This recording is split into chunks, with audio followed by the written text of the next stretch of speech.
Lord, bigkisin mo kami ng pagmamahal, bigkisin mo kami ng pagmamahal. Hindi, pinabalik namin sa iyong kapunan. Pasasalamat. In the name of the Father, of the Son, and of the Holy Spirit.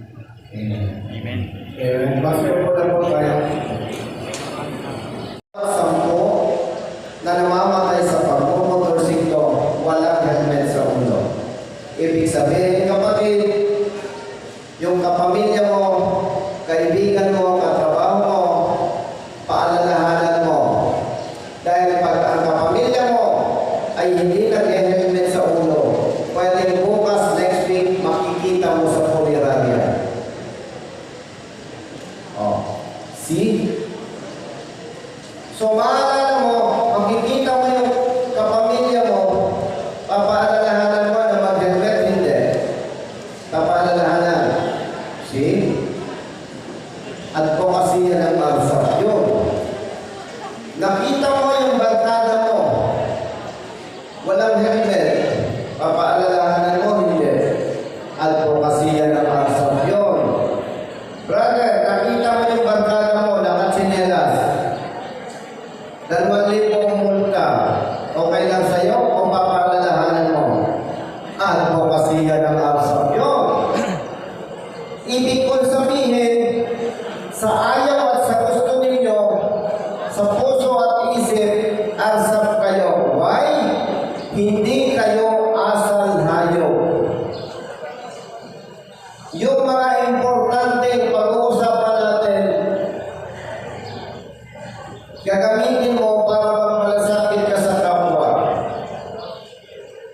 Yung po ang mga batayan na sa ayaw at sa gusto mo, asap ka. Yung kapatid mo, nakita mo, expert ang listo. 12,000 pesos ang tulna sa LTO. Papaalalahanan mo yung kapatid mo, hindi? Papaalalahanan. See? Sa ayaw at sa gusto ninyo, after our seminar, asap kayo.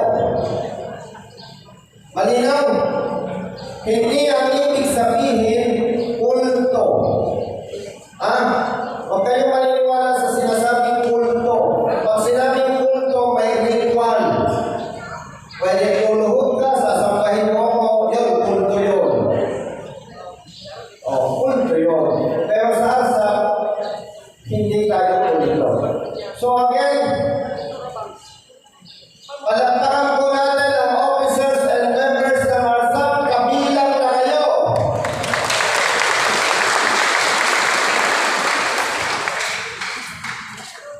Mga kapatid, mamaya malalaman ninyo ano talaga ang advokasya ng ARSAP.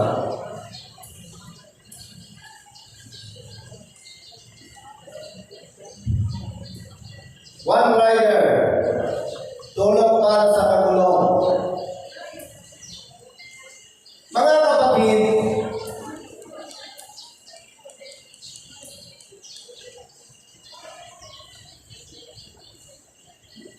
itataas ko ang kanang kamay ko sa inyong harapan.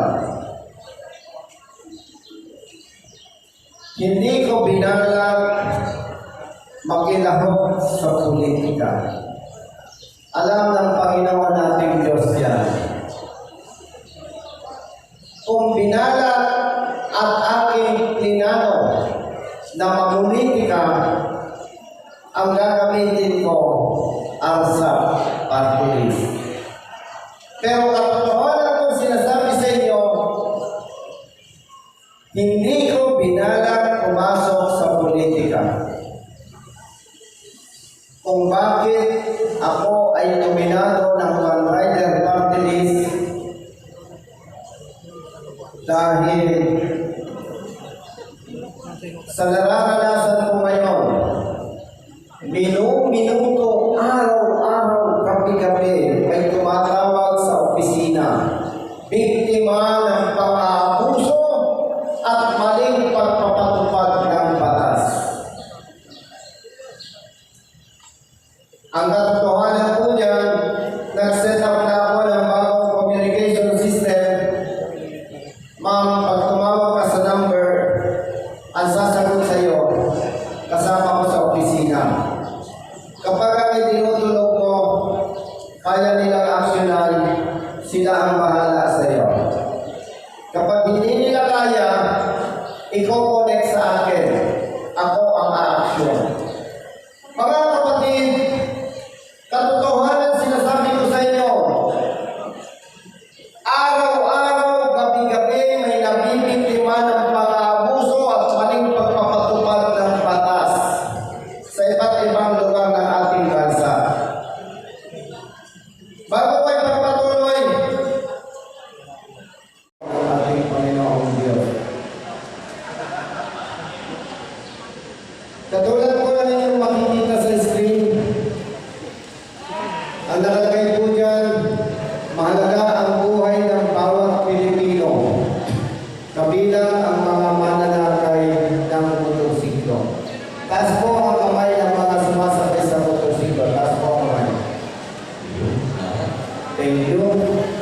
Napakapalad po ninyo dahil nandito kayo ngayon, niloob ng Panginoon nating Diyos na kayo ay makadalo sa seminar at hindi kayo napabilang sa libo-libong mga namatay na sa pagmumotorsiklo. Kaya napakapalad po ninyo. Mga kapatid, ito pong sinasabi natin na mahalaga ang buhay ng bawat Pilipino, kabilang ang mga mananakay ng motorsiklo.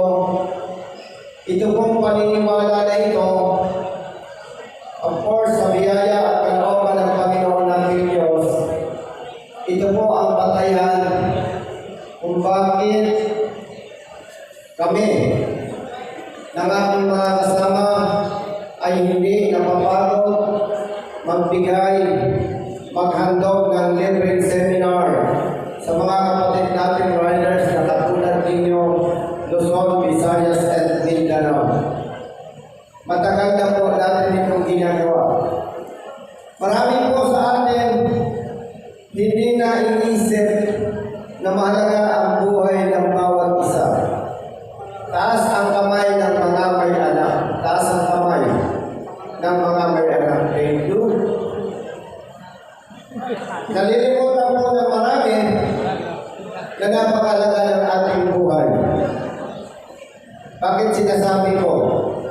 Marami sa atin na pumotorsiklo, walang helmet. Marami sa atin ang bibilis magpatakbo. Yung po ang batayan na marami ang nakakalimot na mahalaga ang buhay ng bawat isa sa atin. Sino ang binata? Taas kamay. Yan. Amen. Habang nasa seminar ako, pwede kayo matulog. Malaya kayo. Sa mga binata, sino ang may girlfriend? Taas kamay. Yan. Mag-ingat. Lalo na kung maganda ang girlfriend. Kung pangit ang girlfriend, never mind. Teka pala, bakit parang na-discriminate yung pangit? Sa mga magagandang nandito ngayon at mga gwapo, pasalamat kayo at may pangit. Why? Kung walang pangit, hindi namin makikita na magaganda kayo at gwapo. Agree? Yes. So, palakpakan natin ang mga pangit.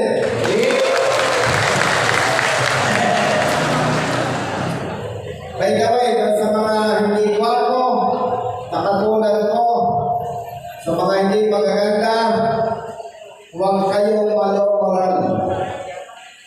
Sa Panginoon natin Diyos, lahat tayo ay gwapo at maganda. Amen? Amen.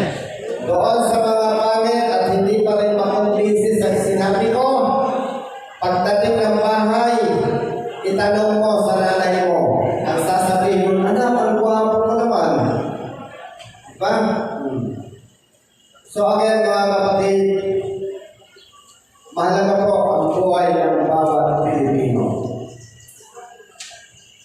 Sa bawat